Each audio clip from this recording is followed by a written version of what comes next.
This is the Griffin Realty Group Ask-A-Griffin podcast, episode number 53. We continue our series for agents in our agent plan. And the question on the table, are you really three people in one? Are you a home seller or buyer who has questions about selling or buying residential property, but you can't find an easy way to get your answers? Well, then, hey, you are definitely in the right place. I'm Danny Griffin, the founder of the Griffin Realty Group and the host of the Ask-A-Griffin podcast. Now, to help you take immediate action to get started in the right direction, if you need to sell or buy property right now or in the near future, you can take advantage of our free step-by-step guides waiting for you at griffincourses.com. All right, let's get started.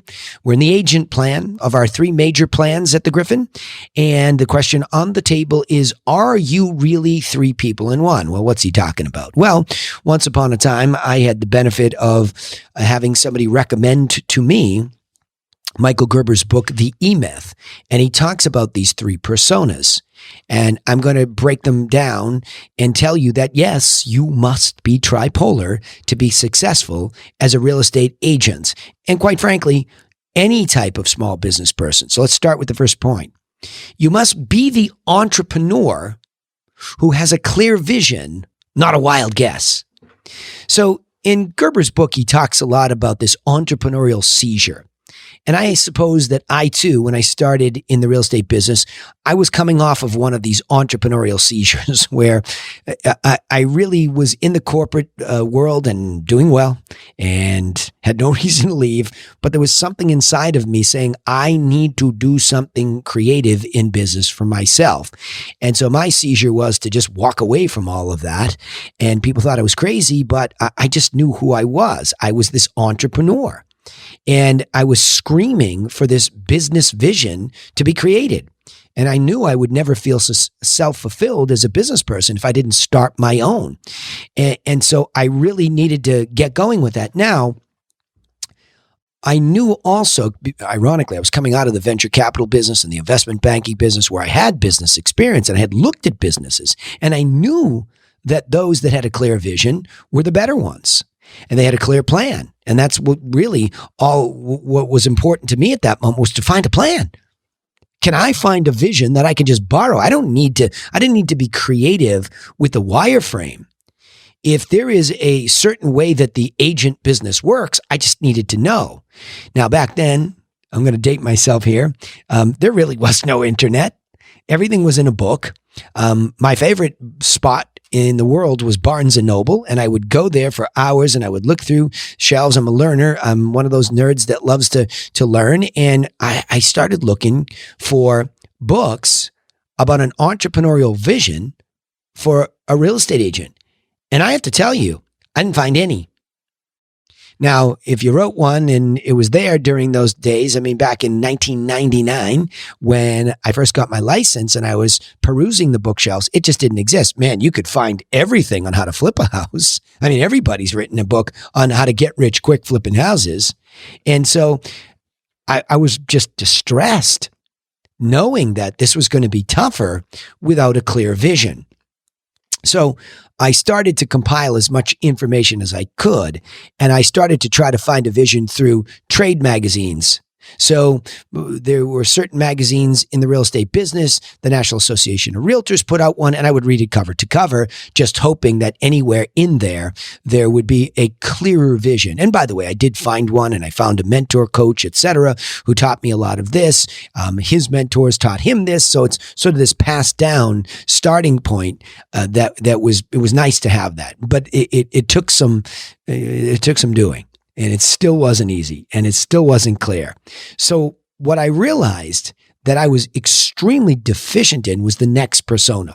So the next point is you must be the manager who turns the clear vision into actionable plans. Now, let me tell you something, okay?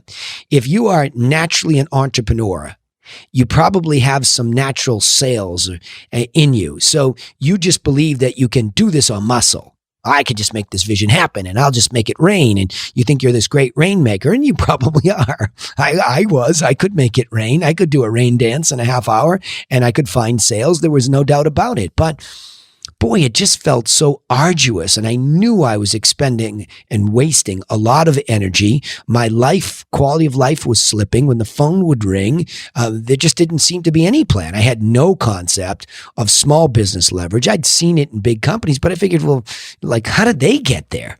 How do you get there where all of these people and these systems are in place? Well, it's more so that second persona has to develop. And I would implore you, if you're hearing this and you're in any kind of small business, or even if you're in middle management or big management, you have to have that real innovative management brain that says, okay, our best guesstimate, not a wild guess, but our best vision is that the business works this way. And by the way, you can learn a lot by observing a business that you're trying to get into. There's nothing new under the sun. So most of everything has been done. It's just you will put your own spin on it, which will make it unique. But there are universal ways that business works. There are immutable or unbreakable laws that things work a certain way. In fact, to this very day, I use a very Henry Ford assembly line-like approach and a McDonald's approach to my business. On a regular basis, I look at the systems of those types of business, especially McDonald's. And so the manager looks at what's happening and then makes, and I call it chunking up. So you chunk up ideas about marketing. You chunk up ideas about conversion. You chunk up ideas about closing process, right? You see what I'm saying? You're seeing things in bigger chunks, and then you're just simply making A through Z lists of the order of things. I mean, that's how simple this is. It's not about software, by the way. I know we live in the digital age, and I'm in the software business. I have a partner. We developed a website company, the very website that the Griffin runs on. I own that company as a separate company. So I get it. But I'm not going to run to that first and tell you software solves anything. It's a means to put plans in place, sure.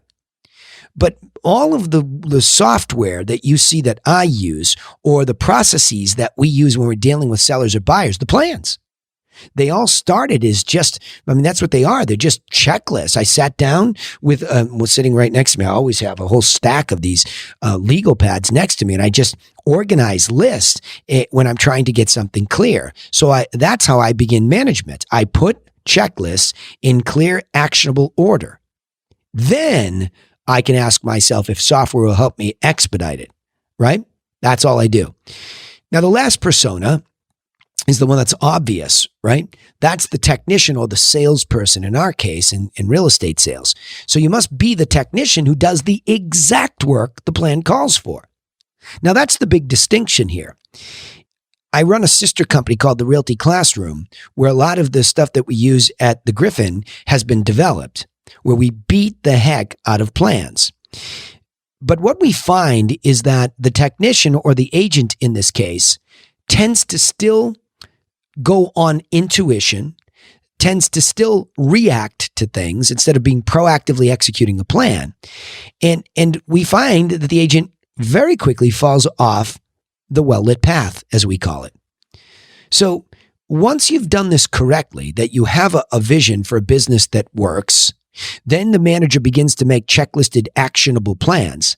Well, the technician has to stay inside those plans. Now, I'm not saying that the technician can't be creative. I'm not saying anything about this not being innovative. Of course it is. Think Toyota. Toyota is always improving its plans or the way that it does things. The Japanese philosophy of Kaizen is, I hope I'm pronouncing that correctly, but Kaizen is the slow, steady improvement of something. And that's a philosophy that I subscribe to here. But until you stay inside the guardrails of the plan that you put in place, you don't know whether it works or not. So if you're always jumping in and out of your plan, wow, that's real chaos. And quite frankly, that's why a lot of small businesses fail. And that's why a lot of small agents, okay, or small agencies, could be an individual agent, team, or small agency, or a big one for that matter, comprised of all those things. That's why they fail. We're all over the place.